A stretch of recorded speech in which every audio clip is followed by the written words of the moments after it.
Shalom, Damai di hati. Puji nama Tuhan, kita berdua sangat senang dan bersyukur bisa berjumpa kembali Bapak Ibu Saudara. Kami berharap keadaan Bapak Ibu Saudara dalam keadaan sehat dan diberkati oleh Tuhan selalu. Dan di kesempatan kali ini kita akan merenungkan atau menseringkan kebenaran firman Tuhan terambil dari kitab Perjanjian Baru 2 Korintus 5 ayat 11 hingga yang ke-21 dengan tema di sepanjang minggu ini, berilah dirimu didamaikan oleh Allah. Nah, lebih lanjut kita akan menseringkan, mari kita berdoa. Tuhan Yesus yang baik, terima kasih Bapa di sorga untuk anugerah kasih Tuhan yang terus kami nikmati dalam sepanjang kehidupan kami, baik pribadi, keluarga, bahkan pelayanan kami. Dan di saat ini Tuhan, kami rindu kebenaran firman Tuhan, kami boleh dapat sampaikan dan itu menjadi pedoman setiap langkah hidup kami. Bagaimana kami hidup dalam pribadi kami, keluarga kami, pelayanan kami, seturut dengan firman-Mu. Maka Tuhan, di saat ini kami rindu mendengarkan suara firman-Mu. Berbicara setiap kami Tuhan, sehingga kami terus dituntun oleh firman-Mu untuk menjadi saksi Kristus dimanapun kami berada. Pakai setiap kami dan setiap pendengar yang akan mendengarkan firman Tuhan, terberkati oleh firman ini dan menjadi pelaku-pelaku firman Tuhan. Dalam nama Yesus kami berdoa dan mengucap syukur. Amin. Amin. Nah, Bapak Ibu Saudara diberkati oleh Tuhan, seperti biasa ya. Renungan firman Tuhan kita yang berdasarkan MTPJ tentunya. Dan kita akan membagikan menjadi 3 bagian. Yang pertama kita akan melihat apa yang menjadi latar belakang kitab 2 Korintus, kemudian apa yang menjadi pesan teks ya berdasarkan 2 Korintus 5 ayat 11 hingga yang ke-21. Yang terakhir implikasinya berhubungan dengan tema di sepanjang minggu ini, berilah dirimu didamaikan oleh Allah. Nah, Bapak Ibu Saudara, selamat mendengarkan dan tetap menjadi berkat. Bapak Ibu Saudara yang dikasihi dan diberkati oleh Tuhan Yesus, apa kabar di hari ini? Kami selalu berdoa agar kita semua selalu dalam berkat Tuhan. Kami sedikit terlambat memposting video ini karena pada minggu kemarin sempat sakit dan dirawat di rumah sakit. Namun puji Tuhan, akhirnya boleh kembali sehat dan dengan kerinduan yang sama untuk tetap menjadi berkat. Dan di hari ini kita khusus akan belajar MTPJ Minggu Berjalan dari 2 Korintus pasal 5 ayat 11 sampai 21. Nah, Bapak Ibu Saudara, 2 Korintus itu sama dengan 1 Korintus. Ditulis oleh Rasul Paulus yang dalam pasal 1 ayat 1 itu menyertakan nama Timotius. Nama yang tidak asing lagi ya pastinya bagi kita. Seorang yang masih muda namun menyerahkan hidupnya bagi Tuhan. Nah, tujuan surat ini juga jelas, yaitu jemaat Allah yang ada di Korintus dan orang kudus yang dicatatnya ada di seluruh Akaya. Mari sedikit mengulas mengenai Korintus. Kota ini terpilih sebagai ibu kota provinsi Akaya. Korintus menjadi tempat tinggal gubernur Romawi di provinsi itu. Letak kota Korintus ini memang sangat strategis. Di samping dilalui oleh jalur utama yang menghubungkan wilayah timur dan barat, beberapa rute laut juga bertemu di kedua pelabuhan kota ini. Letak yang strategis itu membuat kota Korintus menjadi pusat perdagangan yang terkenal pada zaman itu dan membuat kota ini menjadi sangat kaya. Nah, kota Korintus juga dikunjungi oleh wisatawan yang bersiara ke kuil dewa Afrodit atau Aphrodite, yaitu dewi cinta, kecantikan, kesuburan, dan juga pelayaran. Penduduk Korintus sangat terbuka pada dunia luar, sehingga kehidupan mereka sangat bebas, sampai-sampai ada ahli sejarah yang menyebut mereka sebagai orang-orang yang bejat atau amoral. Namun, Korintus juga merupakan tempat yang strategis untuk pekabaran Injil, sehingga Paulus merintis jemaat di sana di kota Korintus. Nah, kitab 2 Korintus ditulis kepada anggota gereja di Korintus, sementara Paulus waktu itu ada di Makedonia selama perjalanan misionarisnya yang ketiga. Ia menyampaikan pujiannya kepada jemaat Korintus karena telah menaati pesan yang disampaikannya pada surat yang pertama. Dan Titus merupakan orang yang ditulis petunjuk Paulus pada saat itu mengantarkan surat ini. Nah, surat ini berusaha untuk menjawab berbagai permasalahan yang ada di Korintus. Ketika itu kita tahu terjadi pertikaian antara Paulus dan juga orang-orang yang memfitnahnya. Mereka merupakan rasul-rasul palsu yang memberitakan Yesus lainnya. Akan tetapi, lawannya justru mengklaim Paulus sebagai rasul palsu, sehingga kewenangannya sebagai rasul yang baik itu diragukan. Nah, tingkah Paulus yang meninggalkan mereka dengan tergesa-gesa itu membuat orang-orang seolah-olah betul ya, bahwa kebenaran yang mereka tuduhkan, kebenaran yang mereka sanksikan dan dituduhkan kepadanya itu benar adanya. Karena kemudian saat itu Paulus bertemu dengan Titus di Makedonia. Jadi Titus bawa berita kepada Paulus di Korintus tentang Korintus bahwa surat sebelumnya itu telah dia kirim dan diterima dengan baik. Kemudian Titus sampaikan bahwa gereja di Korintus sedang mengalami kemajuan. Nah, disitulah Paulus juga mendengar mengenai adanya para guru palsu yang sedang merusak ajaran-ajaran murni tentang Kristus. Maka Paulus menulis surat dan Titus diutus kembali ke Korintus untuk dapat mengantarkan surat kepada jemaat di Korintus. Dalam surat ini, Rasul Paulus lebih banyak mengungkapkan perasaan, keinginan dan harapannya itu dibandingkan dengan surat yang lain. Sambil itu Paulus menegaskan mengenai pengajarannya mengenai siapa Yesus Kristus yang dengan kasih telah menganugerahkan keselamatan kepada manusia dan memakai mereka termasuk Paulus dalam kerja pelayanan bagi Injilnya. Sehingga hal tersebut dalam 2 Korintus ini dimaksudkan sebagai pendahuluan bagi rencana kunjungan Rasul Paulus yang ketiga ke kota Korintus. Bapak Ibu Saudara yang diberkati oleh Tuhan, saat membaca 2 Korintus 5 ayat 11 sampai 21 yang oleh Lembaga Alkitab Indonesia diberikan judul pelayanan untuk pendamaian, kami berdua membagi pembacaan di hari ini dalam beberapa pokok pikiran. Yang pertama ayat 11 sampai 16 mengenai pelayanan Paulus dalam kasih Kristus. Kemudian yang kedua ayat 17 mengenai ciptaan yang baru, dan yang ketiga ayat 18 sampai 21 mengenai permintaan Paulus. Mari kita bahas. Pertama, kita akan mulai dengan ayat 11 sampai 16 yang akan bicara tentang pelayanan Paulus dalam kasih Kristus. Ayat 11 dituliskan demikian, kami tahu apa artinya takut akan Tuhan. Karena itu kami berusaha meyakinkan orang. Bagi Allah hati kami nyata dengan terang, dan aku harap hati kami nyata juga demikian bagi pertimbangan kamu. Nah, Bapak Ibu Saudara, Paulus sedang bicara tentang dirinya tapi juga Timotius sebagaimana jelas di pasal 1 ayat 1. Paulus sadar bahwa Allah kenal hati setiap manusia. Di perikop yang sama tapi di ayat sebelumnya kalau kita lihat, Paulus justru bicara mengenai bagaimana dalam hidup ia melakukan apa yang berkenan kepada Allah. Karena mau bagaimanapun pelayanan, yang paling tahu niat hati di balik pelayanan itu bagi Paulus adalah Tuhan. Yang di ayat sebelumnya disebut kepadanya kita akan menghadap dan memberi pertanggungan jawab. Nah, lanjut di ayat ini. Apa yang Paulus sampaikan? Kita lihat bahwa di sini dia tuliskan, kami tahu apa artinya takut akan Tuhan. Nah, 3 kata terakhir ini sering didengar. Namun pengertian mana sebenarnya yang sedang dirasakan oleh jemaat tapi juga kita, juga Paulus rasakan, itu bicara dari 2 sudut ya. Karena bicara takut akan Tuhan selalu menunjuk pada 2 alasan.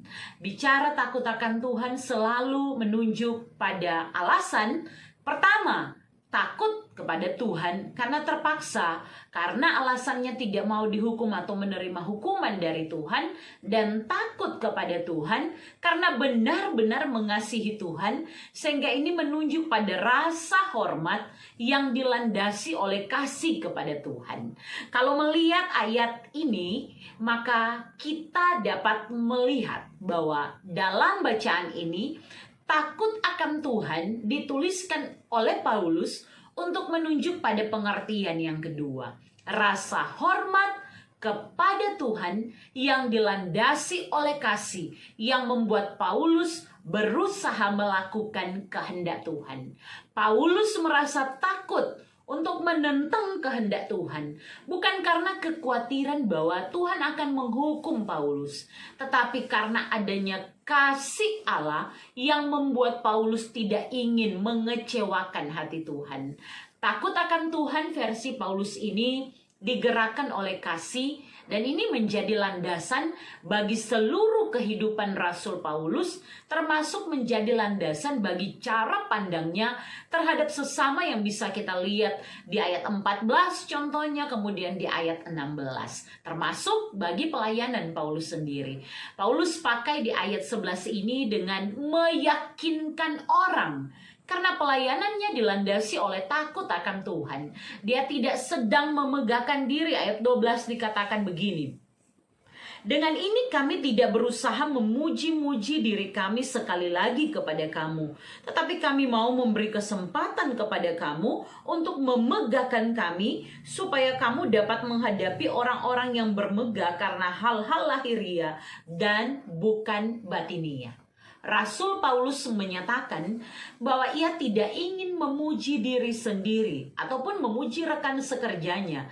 Ia ingin memberitahu kepada jemaat di Korintus bahwa ia mengatakan hal itu bukan untuk kepentingan dirinya, kepentingan Timotius atau hamba Tuhan lain mungkin, tapi ia menyatakan supaya mereka siap dan menguasai diri apabila menghadapi orang-orang yang bermegah karena hal-hal lahiriah dan bukan karena kasih Kristus. Orang tahu siapa itu Paulus. Rasul Paulus tidak pernah menyerah saat menghadapi penolakan, bahaya dalam perjalanan, ketika masuk ke penjara, mengalami penganiayaan. Komitmen pelayanannya itu tidak pernah pudar. Di dalam Kristus, Rasul Paulus, seorang mantan penganiaya orang-orang Kristen, itu berubah total menjadi seorang yang menyerahkan dirinya untuk melayani Tuhan secara habis-habisan, sampai ada yang beranggapan bahwa Paulus itu seperti orang yang tidak menguasai diri karena mau menderita demi Injil. Itu yang ditulis ya di ayat 13. Nah, hal ini sangat benar karena memang bisa dikatakan bahwa Rasul Paulus itu tidak takut menghadapi tantangan apapun. Karena satu-satunya yang Paulus takuti justru berbuat melawan kehendak Tuhan. Tepatlah bila Rasul Paulus mengatakan, sebab kasih Kristus yang menguasai kami, seperti yang dia tulis di ayat 14 ini. Karena kami telah mengerti bahwa jika satu orang sudah mati untuk semua orang, maka mereka semua sudah mati. Dia bicara tentang pengorbanan Kristus. Dia berbicara tentang besarnya kasih Kristus tersebut.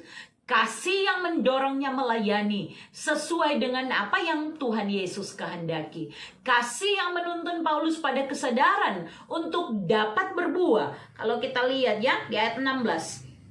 Saya bacakan, Bapak Ibu juga di rumah boleh baca bersama-sama. Sebab itu kami tidak lagi menilai seorang juga pun menurut ukuran manusia. Dan jika kami pernah menilai Kristus menurut ukuran manusia, sekarang kami tidak lagi menilainya demikian. Nah, Bapak Ibu, standar besar kecil, tinggi rendah, standar penilaian manusia itu tidak lagi dipakai oleh Paulus ketika dia mengenal siapa itu Yesus. Yesus yang juga dulu dilihatnya dalam keterbatasan sebagai seorang manusia berdosa, namun yang kini dipuji dan dimuliakannya. Kasih Allah benar-benar mengubah standar penilaian Paulus kepada Kristus, tapi juga penilaian Paulus kepada sesama manusia. Kemudian saatnya kita akan bahas ayat 17 mengenai ciptaan baru. Mari kita baca bersama ayat 17 ini. Saya dari tempat ini, Bapak Ibu Saudara bisa baca dari rumah ya. Jadi siapa yang ada di dalam Kristus, ia adalah ciptaan baru. Yang lama sudah berlalu, sesungguhnya yang baru sudah datang. Saudaraku yang diberkati oleh Tuhan, kata baru dalam ayat ini adalah terjemahan dari kata Yunani kainos, yang berarti hanya dapat dihasilkan dan dikerjakan oleh Allah yang belum pernah ada sebelumnya. Maka saudara dan saya, kita semua yang ada di dalam Dia, yang ada di dalam kasih Kristus Tuhan kita adalah ciptaan yang baru. Ketika Kristus menguasai kita, ketika hati kita mengakui Dia, maka kita menjadi miliknya, ada di dalam Dia, dan kita menjadi ciptaan baru. Ciptaan baru atau kainos itu terjadi karena pekerjaan Allah, karena anugerah Allah semata, bukan karena siapa manusia. Demikian penjelasan Paulus, ciptaan baru. Apakah kita ini berubah muka dan tinggi? Bukan itu yang Paulus maksudkan, bukan fisik, tetapi fisiknya sama, masih punya darah dan daging, tetapi juga di sini yang mau ditekankan adalah kehendak manusia yang lama itu sudah digantikan dengan kehendak Kristus di dalam dirinya. Bagi Paulus, jemaat yang menjadi ciptaan yang baru, dia harus tahu dan sadar bahwa dia diselamatkan dan menerima belas kasihan Allah. Karena itu dia harus meninggalkan kebiasaannya yang lama, hidupnya yang lama, dan kemudian menjadi seseorang yang baru, yaitu mengalami pertobatan. Hidupnya tunduk pada kehendak dan maunya Allah. Sekali lagi, proses lama ke baru ini kainos namanya. Karena Tuhan, maunya Tuhan, kehendak Tuhan terjadi karena pertolongan Tuhan. Tidak bicara tentang siapa manusia. Ini bicara tentang karya agung Allah melalui Yesus Kristus Tuhan kita. Nah, Bapak Ibu Saudara, selanjutnya kita akan melihat kelanjutan ayat ini di ayat 18 sampai 21 mengenai permintaan Paulus. Apa yang dituliskan di ayat 17 ini, kalau kita lihat tadi sudah kita bahas bagaimana manusia yang hidup di dalam Kristus berubah dari manusia lama menjadi ciptaan yang baru. Itu semua di ayat 18 ini dituliskan demikian. Dan semuanya ini dari Allah yang dengan perantaraan Kristus telah mendamaikan kita dengan dirinya, yang telah mempercayakan pelayanan pendamaian itu kepada kami. Allah bekerja melalui Kristus dan kemudian mempercayakan pelayanan pendamaian itu kepada Paulus, kepada Timotius, tapi juga bicara tentang hamba Tuhan. Selanjutnya ayat 19. Sebab Allah mendamaikan dunia dengan dirinya oleh Kristus dengan tidak memperhitungkan pelanggaran mereka. Ia telah mempercayakan berita pendamaian itu kepada kami. Nah, Bapak Ibu Saudara, sekali lagi dia melakukannya dengan tidak memperhitungkan pelanggaran mereka. Yang menunjuk pada jemaat, pada kita, betapa baiknya Tuhan. Kita yang berbuat dosa, Dia yang mati, dan Dia tidak hitung-hitungan dengan pelanggaran kita yang harus Dia tanggung. Kemudian kita lihat bersama ayat 20 ya, yang menjadi inti dari permintaan Paulus dan juga ini diangkat jadi tema di sepanjang minggu berjalan. Paulus bicara bahwa dia melakukan tugas sebagai utusan Kristus, dan karena itu Paulus memohonkan dalam suratnya itu agar jemaat, agar kita semua dapat apa? Ayat 20 begini. Jadi kami ini adalah utusan-utusan Kristus, seakan-akan Allah menasihati kamu dengan perantaraan kami. Dalam nama Kristus kami meminta kepadamu, ini sungguh-sungguh mintanya ya, berilah dirimu didamaikan dengan Allah. Perhatikan kata didamaikan. Kata ini dalam bahasa aslinya itu menggunakan kata legete. Kata legete dalam terjemahan harafiahnya itu sama dengan biarkanlah dirimu didamaikan atau jadikanlah dirimu didamaikan. Orang tahu siapa orang? Semua manusia berdosa. Kesadaran ini juga kesadaran jemaat Korintus harusnya. Bahwa semua orang itu punya dosa asal, punya original sin. Dan kita tahu Paulus dalam pengajarannya, upah dosa adalah maut. Kita harusnya dihukum dan binasa. Kalau ada dua orang berkelahi dan kemudian maaf-maafan, itu artinya berdamai. Namun dalam bagian ini, Paulus bukan meminta umatnya untuk berdamai, melainkan meminta mereka untuk mau didamaikan. Di sini Paulus memilih bentuk verbal yang mau mengungkapkan anggapannya bahwa kata didamaikan atau kata lajete ini artinya bukan aktif tapi juga bukan pasif. Lebih dalam lagi jika ditelusuri bahwa arti dari kata-kata lajete ini adalah bentuk verbal pasif yang menimbulkan respon aktif dari orang yang mau didamaikan. Kalau kita baca untuk perbandingan saja ya Bapak Ibu Saudara, dalam salah satu surat Paulus kepada Filemon contohnya, hubungan Filemon dan Onesimus itu retak. Maka Paulus hadir sebagai perantara untuk mendamaikan mereka. Jadi mereka didamaikan oleh Paulus. Nah, kata itu kemudian di sini kita temukan, kita tahu bahwa jemaat, manusia semuanya, itu berada dalam hubungan yang sudah rusak. Manusia memerlukan pemulihan hubungan itu, tapi sayangnya manusia tidak bisa memulihkan hubungannya dengan Allah. Itulah sebabnya Allah mengutus Yesus Kristus agar kematiannya, kebangkitannya dilakukannya untuk dapat mendamaikan manusia. Karena ia mengasihi manusia dan dengan demikian dapat terbuka hubungan baru secara vertikal dengan Allah dan secara horizontal dengan sesama manusia. Namun ini catatan, jika kita didamaikan, dalam pengajaran Paulus ini kita temukan ya kesaksian Alkitab. Jika kita didamaikan dengan Allah, itu bukan karena kebaikan kita, itu bukan karena hasil doa kita yang panjang-panjang, itu bukan karena hasil ibadah kita yang banyak, bukan pula hasil amal atau perbuatan baik yang dapat dilakukan oleh manusia. Ini yang Paulus tekankan kepada jemaat di Korintus. Katanya itu justru pemberian cuma-cuma yang ditawarkan Allah kepada manusia. Jadi karena tawaran bisa ditolak dan diterima. Tapi Paulus tanpa basa-basi, dia minta jemaat untuk menerima tawaran itu. Katanya sekali lagi, berilah dirimu didamaikan. Siapa yang mendamaikan? Yesus Kristus. Siapa yang didamaikan? Manusia. Jemaat Korintus tujuan surat. Didamaikan dengan siapa? Dengan Allah. Mengapa? Karena hubungan yang sudah rusak. Karena apa kita bisa lihat ya, jelasnya ada di ayat 21. Dia yang tidak mengenal dosa telah dibuatnya menjadi dosa karena kita, supaya dalam dia kita dibenarkan oleh Allah. Maka terpujilah dia yang sangat mengasihi kita. Dia Allah yang membenarkan kita dalam kasih-Nya. Bapak Ibu Saudara yang diberkati oleh Tuhan, tema di sepanjang minggu ini, berilah dirimu didamaikan oleh Allah.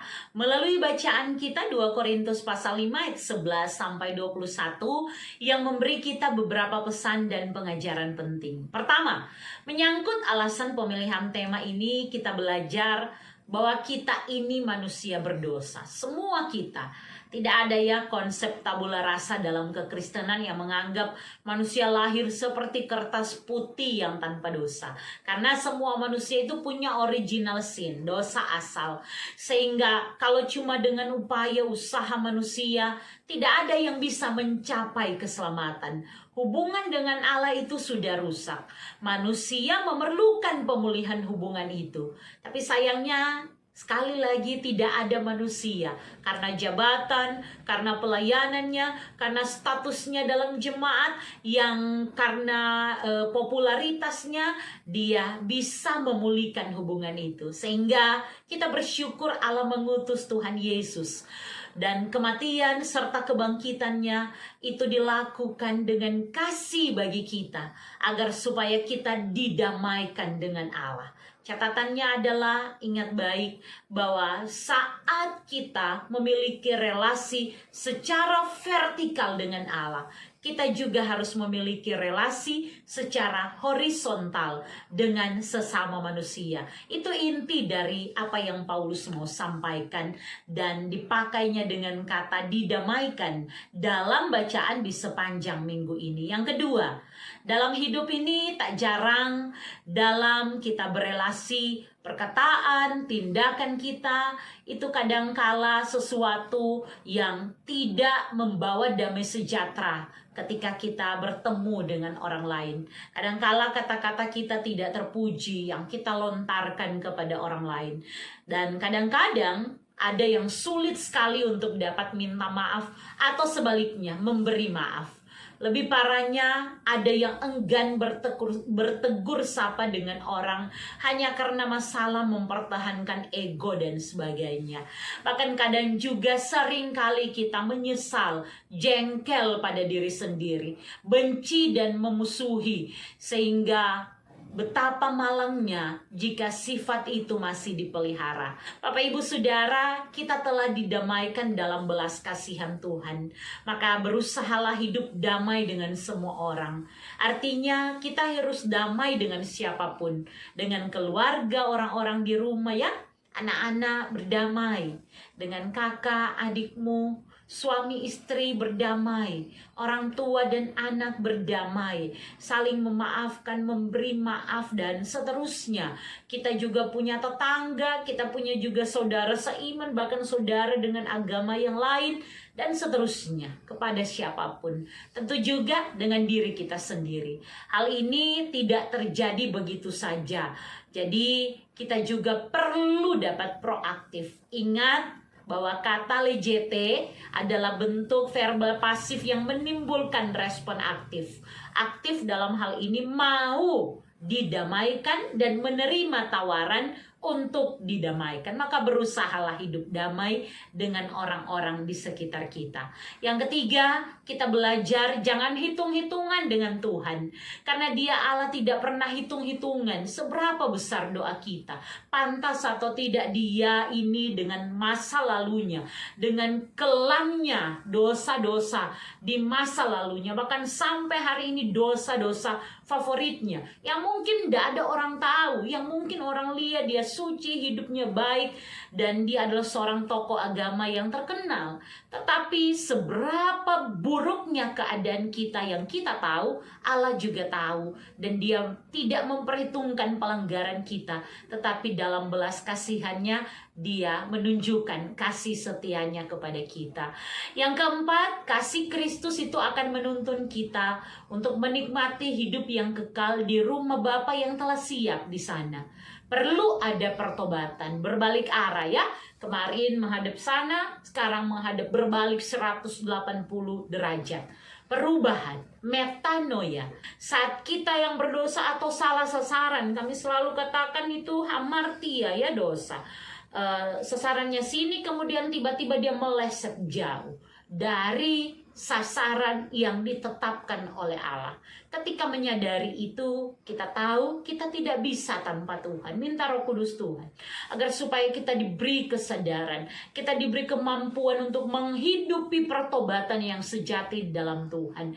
Kita yang hidup di dalam kasih Allah, kita mau terus untuk menjadi saksinya, sehingga kita semua dimampukan untuk tidak menggunakan akal manusia yang terbatas dalam menilai orang, tidak takut menderita demi Kristus, selalu berusaha melakukan pelayanan terbaik dan bersedia dipakai Tuhan untuk menjadi alat kesaksian Tuhan dan menyampaikan kabar Injil yang mendamaikan tersebut.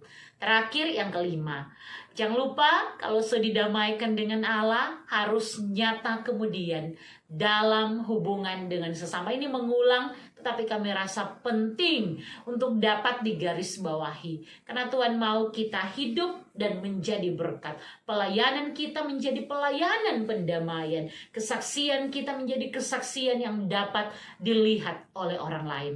Tuhan memberkati. Amin. Firman Tuhan. Bapak Saudara diberkati oleh Tuhan, itulah perenungan firman Tuhan yang kami boleh bagikan. tentunya harap dan doa kami Ya. kita berdua boleh jadi berkat terus, menjadi pelaku-pelaku firman, dan Ya. Bapak Ibu Saudara juga bisa menjadi pelaku-pelaku firman Tuhan. Nah, dan pada akhirnya kita harus berpisah, nanti kita akan berjumpa nanti minggu depan dalam MPTPJ berikut ya, dalam minggu depan. Dan sebelum itu hambanya untuk menutup kita dalam doa. Ya, Bapak Ibu Saudara, mari kita satukan hati, mari kita berdoa. Tuhan Yesus, kami mengucap syukur untuk anugerah selamat yang Engkau berikan cuma-cuma dalam kehidupan kami. Kami Tuhan adalah orang yang berdosa dan seharusnya menanggung hukuman dosa. Tetapi karena kasih-Mu yang besar atas dunia ini akan kami, Engkaulah yang telah mendamaikan kami dengan memberikan kami anak-Mu yang tunggal, Tuhan kami Yesus Kristus. Maka pujian, syukur, hormat, kemuliaan bagimu Tuhan. Terima kasih untuk apa yang Kau buat baik dalam kehidupan kami dan mendatangkan kebaikan bagi kami. Terima kasih Tuhan, tolong kami dalam pelayanan ke depan, tolong semua pendengar, sehingga yang sakit dan dalam pergumulan Tuhan sembuhkan, pulihkan, berikan penghiburan, kekuatan, tetap berharap dan bersandar kepada Tuhan. Tuhan memberkati setiap pelayan-pelayan Tuhan yang mempersiapkan pelayanan, sehingga kemana saja suara kami didengar, maka kami percaya akan ke banyak tempat pula Tuhan bawa, Tuhan tuntun, Tuhan pimpin hamba-hamba Tuhan untuk menyampaikan berita kabar sukacita yang daripada Tuhan, sehingga banyak orang mendengar, banyak orang mengalami Kristus dan mengalami pertobatan yang sejati, menjadi ciptaan yang baru di dalam Tuhan, yang semakin hari semakin hidup untuk menyenangkan hati Tuhan. Terima kasih Bapa di sorga, ini doa kami, dalam nama Tuhan Yesus kami berdoa. Amin. Amin. Dan pada akhirnya Sampai jumpa, Tuhan Yesus memberkati.